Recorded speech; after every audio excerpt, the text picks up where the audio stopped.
Madam గారు వర్షంలో కూడా 20 గంటలు అంతే కదా. సో అనుకూలిస్తే రేపు పొద్దున్న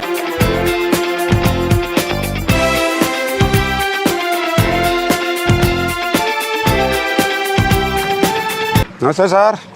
కంగ్రాచులేషన్స్ రమణ. నమస్కారం. 64 గంటలు అయిందండి పడుకుని.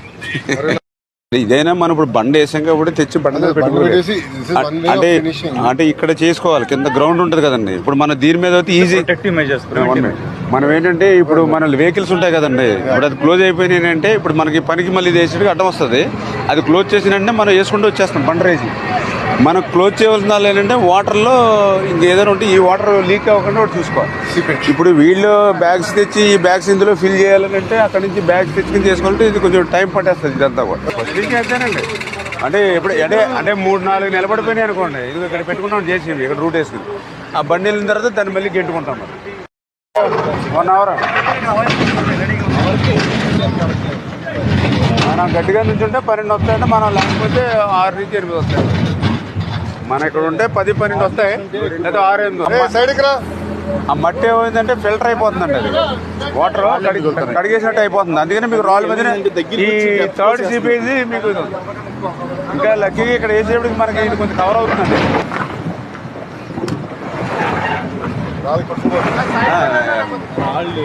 పొలాల్లో ఉన్న వాటర్ ఇప్పుడు నిన్న 2 తగ్గిన తర్వాత ఈవేళ గంట 1 ఫీట్ తగ్గింది అంటారు చాలా ఏరియాస్ లో.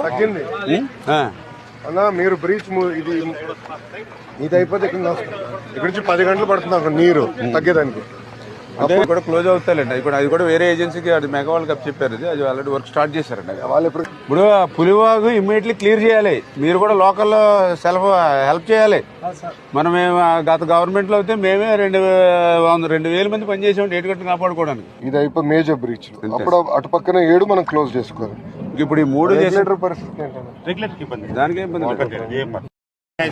మన విజయవాడ కూడా మొత్తం వర్షం పడుతుంది. మాకు 9:30 వరకు పడతానండి. ఆపలేదులేండి, పని అయితే ఆపలేదు. మా వెంకటేశ్వర గారు వీళ్ళు మ్యాన్ పవర్ ఇంకా ఆయన కళ్ళు పంపిస్తాం. ఆ కళ్ళు అయితే వెళ్తున్నాయి కదా. 35,000 కెపాసిటీ అండి దీన్ని.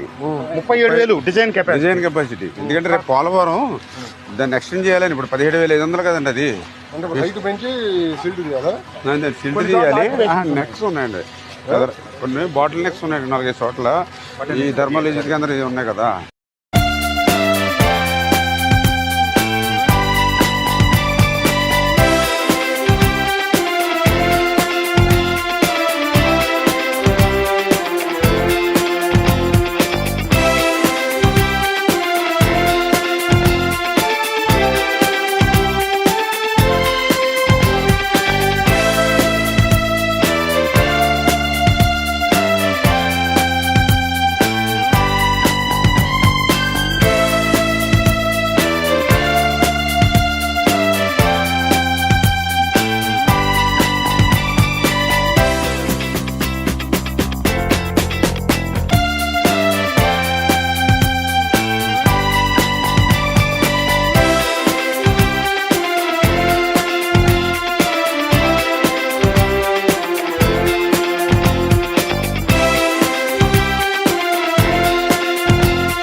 సమస్యను పరిష్కరించేటువంటి ప్రభుత్వం.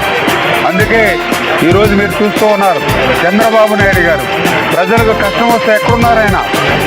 కలెక్టరేట్లో 24 గంటల్లో 2 గంటలు కూడా పడుకోకుండా ఆయన పనిచేస్తూ ఉన్నారు.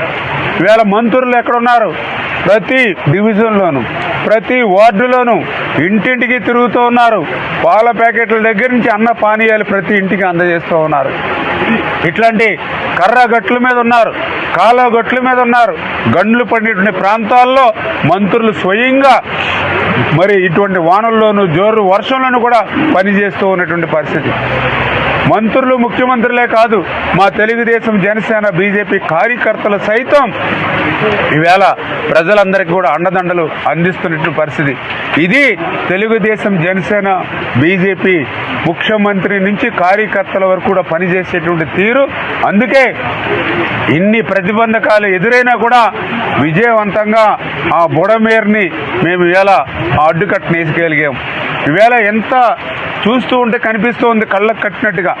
ఏదైతే ఈ 3 బ్రీచెస్ని కంప్లీట్ చేసిన వెంటనే మరి అవతల వైపు ఏదైతే మరి పొలాలు కనిపిస్తూ ఉన్నాయి, చెట్లు కనిపిస్తూ ఉన్నాయి, మరి ఏదైతే మొక్కలు కనిపిస్తున్నాయి, రోడ్లు కనిపిస్తూ ఉన్నాయి. నిన్నటి కూడా జలాశయాల మాదిరిగా ఉన్నటువంటి ప్రాంతం అంతా కూడా మరి వెంటనే విత్ అవర్స్లో తెరిపిస్తూ ఉందని అంటే రేపు రాబోయే 2-3 రోజుల్లో ప్రకృతి సహకరిస్తే విజయవాడలో మరి నీరు లేకుండా చేసేటువంటి పరిస్థితి ఈ గండ్లు పోడ్చడం ద్వారా ఈ రోజు వచ్చినటువంటి పరిస్థితి. అంతేకాదు ఇప్పుడే లోకేష్ బాబు గారు కూడా స్వయంగా పరిశీలించి అధికారులకి అందరికి కూడా డైరెక్షన్ ఇవ్వడం జరిగింది. ఏదైతే ఈ 3 గంటలను పోడ్చడం ఒక టాస్క్గా తీసుకుని మేము కంప్లీట్ చేస్తాం. కానీ ఇప్పుడే మళ్ళీ వెదర్ రిపోర్ట్ చూస్తూ ఉంటే మళ్ళీ బుడమేరికి మళ్ళీ పెద్ద ఎత్తున ఏదైతే క్యాచ్మెంట్ ఏరియాలో వర్షం పడుతూ ఉంది. మళ్ళీ 8,000 క్యూసెక్కులు నీరు మళ్ళీ సాయంత్రానికల్లా బుడమేరకు వచ్చేటువంటి పరిస్థితి ఉంటుంది అనేటువంటి పరిస్థితి ఏదైతే చెప్పారో మరి పూడ్చినటువంటి గంటలకి మళ్ళీ ఇప్పుడు సెకండ్ టాస్క్ మళ్ళీ ఒక 4 అడుగులు మళ్ళీ గట్టును కూడా రేజ్ చేసేటువంటి విధంగా మళ్ళీ 2వ విడత కూడా ఇప్పుడు మనం పనులు చేపట్టడం జరిగింది. అదేవిధంగా ఏదైతే కొన్ని చోట్ల సీపేజ్, ఎందుకంటే పెద్ద పెద్ద రాళ్ళు మనం యాక్చువల్గా అటువంటి బండలు చేసేటప్పుడు మరి ఏదైతే రాళ్ళు అదేవిధంగా కొద్దిగా స్మూత్ మెటీరియల్ కలిపి మిక్సింగ్ చేసి క్లోజ్ చేస్తాం. కానీ ఇది పెద్ద పెద్ద 15-20 అడుగులు అగాధాలు అవడం వల్ల ఆ వాటర్ ఫ్లోకి రాళ్ళు ఆగట్లేదని 2 టన్నులు రాళ్ళు పెట్టుకుని ఏదైతే దానికి గ్రావెల్ అటాచ్మెంట్ ఏదైతుందో అది కూడా కొట్టుకుపోవడం వల్ల ఆ గ్యాప్ల్లో కొంతపాటి ఏదైతే సీపేజ్ ఉన్నా కూడా ఎవరు ఇబ్బంది పడాలని పని లేదు. ఎందుకంటే మన వరదల్లో 40,000 క్యూసెక్కులు పోయింది ఆ రోజుని. నిన్న మొన్న అంతకుముందు ఏ రోజు చూసినా కూడా 5,000 నుంచి 9,000 క్యూసెక్కులు పోయింది ఆ గళ్ళ మించి. అంచేత సీపేజ్ నుంచి ఒక 150-200 క్యూసెక్కులు వచ్చినా అది కూడా ఇమీడియట్లీ అరెస్ట్ చేసేటువంటి విధంగా 3rd స్టెప్ కింద తీసుకుంటామని చెప్పి కూడా తెలియజేసుకుంటూ ప్రజలను కూడా ఆలోచించమని అడుగుతున్నా. ప్రజలకి కష్టం వస్తే ఇవాళ ముఖ్యమంత్రి దగ్గర నుంచి కార్యకర్త వరకు మేమందరం కూడా వర్షంలోనూ వానల్లోనూ గాలిల్లోనూ గట్ల మీద ఉండి మేము పనిచేస్తాం. మరి వైఎస్ఆర్సీపీ ప్రభుత్వం గతంలో ఇటువంటి ఉపద్రవాలు వచ్చినప్పుడు, గతంలో ఇటువంటి మరి ఏదైతే మరి వర్షాలు కానీ లేదా ఇతరత్ర ప్రకృతి విపత్తులు వచ్చినప్పుడు ఏం చేశారు వాళ్ళు మీరు చూశారు. ఏదైతే అన్నమయ్య ప్రాజెక్టు కొట్టుకుపోతే ఊర్లు తుడిచిపెట్టకపోతే 36 మంది కళ్ళెదరే చనిపోతే కనీసం ఆ రోజు ఉన్నటువంటి ముఖ్యమంత్రి పలకరించినటువంటి పాపాన కూడా పోలేనటువంటి పరిస్థితి. మరి ఈరోజు చిన్న కష్టం వస్తే ఇవాళ మేమందరం కూడా మరి ప్రజల కోసం పనిచేస్తూ ఉన్నాం. ఇటువంటి పని చేసేటువంటి ప్రభుత్వాన్ని కూడా జగన్మోహన్ రెడ్డి రాజకీయాలు చేసి మాట్లాడుతూ ఉన్నారు. ఏదైతే మొన్న సింగనగర్కి వచ్చి ప్రజల్ని పరామర్శించడానికి వచ్చి ఏదైతే వరద నీటిలో ఉండి మాట్లాడుతున్నాడు, సిగ్గు లేకుండా కాళ్ళ కింద వచ్చినట్టు వరద నీరు ఎవరి లోపం వల్ల వచ్చింది? నీ 5 సంవత్సరాల పరిపాలనలో ఎప్పుడైనా ఒక రూపాయి పని కానీ, ఒక అరబస్తా సిమెంట్ కానీ, ఒక తట్ట మట్టి కానీ ఈ బుడమేరుకు నువ్వు చేసావా? అలా బుడమేరు ఎక్కడుందో నీ 5 సంవత్సరాలు ఎప్పుడైనా పట్టించుకున్నావా? 5 సంవత్సరాల్లో ఈ బుడమేరుకి నువ్వు ఏం పని చేసావో అది చెప్పి ఇప్పుడు వరద గురించి మాట్లాడు, నీకు అర్హత ఉంటుంది. అంతే తప్ప 5 సంవత్సరాలు తాడేపల్లిలో మొద్దు నిద్రపోయి ఇసుకలో ఎంత వస్తుంది, లిక్కర్లో ఎంత వస్తుంది, ఏదైతే మరి విలువైన భూములు అమ్మితే ఎంత వస్తుంది, మైన్స్లో ఎంత వస్తుంది, నీ యొక్క ధనాన్ని సంపాదించుకోవడానికి మనసు పెట్టావు. కానీ ఇటువంటి బుడమేరికి నువ్వు పనులు ప్రమాయించక్కర్లా, శాంక్షన్లు ఇవ్వక్కర్లా. గతంలో చంద్రబాబు నాయుడు గారే మరి ఏదైతే 15,000 కాదు 35,000 క్యూసిక్లు నీరు ప్రవహించేటువంటి విధంగా 4 ఏజెన్సీలకు టెండర్లు ఇచ్చారు. 80% పనులు అయ్యాయి రోజు చంద్రబాబు నాయుడు గారి హయాంలో. ఆ పనుల్ని నువ్వు కంటిన్యూ చేసి ఏదైతే ఆ లెవెలింగ్ ఏదైతే ఎక్స్టెన్షన్ కానీ ఆ లైనింగ్ కానీ ఈ బుడమేరికి చేసుంటే ఈరోజు గండ్లు పడి ఉండేవా? అంచేత 100కి 100% నీ 5 సంవత్సరాల పాపం, నీ 5 సంవత్సరాల పాలన లోపం ఈవేళ ప్రజలు మేము కూడా శిక్ష అనుభవిస్తున్న పరిస్థితి. ఖచ్చితంగా ఏదైతే ఇప్పుడు మా ప్రథమ ప్రాధాన్యత రాజకీయాలు కాదు, ఇప్పుడు ఏదైతే ఆ గండ్లను ఏ రకంగా అయితే పూడ్చామో దాని నుంచి మరి ఏదైతే ప్రజలందరూ కూడా ఉపశమనం కలిగేటువంటి విధంగా రేపు భవిష్యత్తు కార్యక్రమం కూడా తీసుకుని ఇప్పుడు విజయవాడలో ఏదైతే వాటరు ఈ రోజు వరకు కూడా వస్తూ ఉంది కాబట్టి దాన్ని బయటికి పంపించడం ఇప్పటివరకు సాధ్యం కాలేదు, కొంతమేర పోయింది. ఇప్పుడు మనం ఇన్ఫ్లో ఏదైతే గండ్లు నరికట్టాం కాబట్టి ఇప్పుడు ఇమీడియట్లీ విజయవాడలో ఏదైతే నీరు ఏదైతే చేరుకుందో దాన్ని బయటికి పంపించేటువంటి విధంగా కాన్సన్ట్రేషన్ చేసి వాతావరణం అనుకూలించి వర్షాలు తగ్గితే మరి 2 రోజులు 1-2 రోజుల్లోనే యాజ్ టీజీగా మళ్ళీ పూర్వపు స్థితిని తీసుకొస్తామని చెప్పి తెలియజేసుకుంటూ మరి ఇవన్నీ కూడా క్లియర్ అయిన తర్వాత రేపు భవిష్యత్తులో ఈ బుడమేరు నుంచి విజయవాడకు రక్షణ ఉండే విధంగా ఒక శాశ్వత పరిష్కారం ఉండేటువంటి విధంగా ఎన్డీఏ ప్రభుత్వం పనిచేస్తుంది.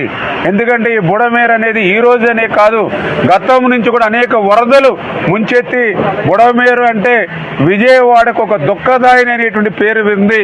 రేపు భవిష్యత్తులో అటువంటి పేరు లేకుండా మరి ఏదైతే ఈ బుడమేరు వరద నుండి విజయవాడని ఏ విధంగా కాపాడగలుగుతామనేది ఒక ప్రణాళికాబద్ధంగా భవిష్యత్తులో కూడా నిర్ణయం తీసుకుని పనిచేస్తామని చెప్పేసి కూడా మీ ద్వారా తెలియజేస్తాం.